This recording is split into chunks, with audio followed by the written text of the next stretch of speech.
বন্ধুরা, মাইক্রোটিকের বাংলা টিউটোরিয়াল পর্বে আপনাকে স্বাগতম।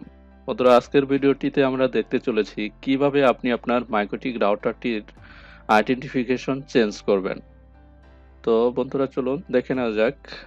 প্রথমে আমি আমার মাইক্রোটিক রাউটারটিতে লগ ইন করে নিচ্ছি। দেন দেখুন, উপরে আমি যে ইউজার দিয়ে লগ ইন করেছি সেই ইউজারটি দেখাচ্ছে এবং মাইক্রোটিক রাউটারটির ম্যাক অ্যাড্রেসটি আমার এখানে শো করছে এবং আইডেন্টিফিকেশনে এখানে আমি লিখে রেখেছি ল্যাব টেস্ট।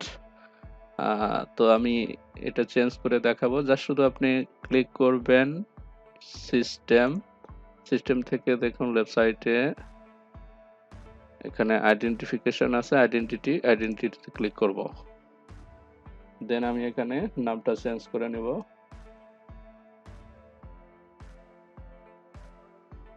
আমি নামটা চেঞ্জ করে নিলাম, দেন অ্যাপ্লাই ওকে। অ্যাপ্লাই ওকে করার সাথে সাথে দেখুন আমার নামটা কিন্তু এখানে, অর্থাৎ মাইক্রোটিক আইডেন্টিফিকেশনের নামটা কিন্তু চেঞ্জ হয়ে গেছে। তো এটা দুইটি স্টেপে করা যায়। তো আমি প্রথমে একটি স্টেপ দেখালাম খুব সহজেই, এবং এটা আপনি কমান্ড লাইন ইন্টারফেসেও করতে পারবেন। তো কমান্ড লাইন ইন্টারফেসে করার জন্য আপনাকে যেতে হবে নিউ টার্মিনাল। দেখুন এই সাইটে নিউ টার্মিনাল লেখা আছে, নিউ টার্মিনালে ক্লিক করব।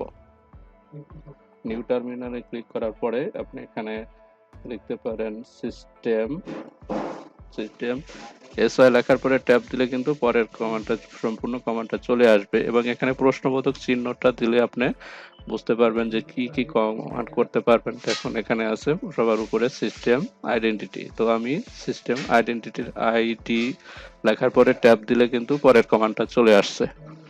দেন আমি প্রশ্নবোধক চিহ্ন আবার দিলাম।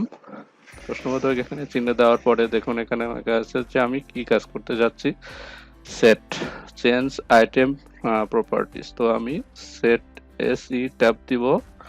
ট্যাব দেওয়ার পরে কিন্তু পরের কমান্ডটা আমার এখানে চলে আসবে। আমি প্রশ্নবোধক চিহ্নটি দেখতে পারি।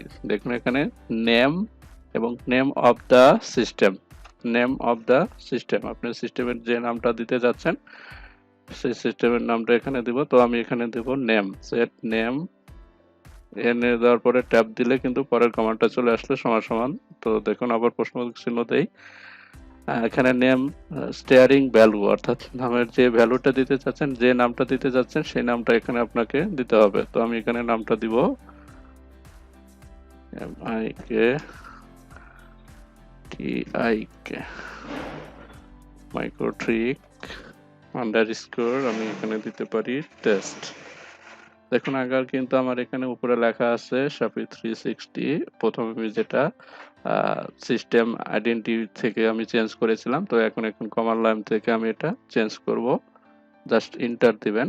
ইন্টার দেওয়ার সাথে সাথে দেখুন আমার কিন্তু এখানে মাইক্রোটিক আন্ডারস্কোর টেস্ট যেটা আমি এখানে দিয়েছি সেটা কিন্তু চলে আসছে। তো বন্ধুরা, এইভাবে আপনি আপনার মাইক্রোটিক রাউটারটিতে আইডেন্টিফিকেশন খুব সহজে চেঞ্জ করতে পারেন। তো বন্ধুরা, ভিডিওটি এই পর্যন্তই। ভালো লাগলে অবশ্যই লাইক, কমেন্ট এবং শেয়ার করবেন এবং আমার চ্যানেলটি অবশ্যই সাবস্ক্রাইব করবেন। ভালো থাকবেন, সুস্থ থাকবেন। ধন্যবাদ।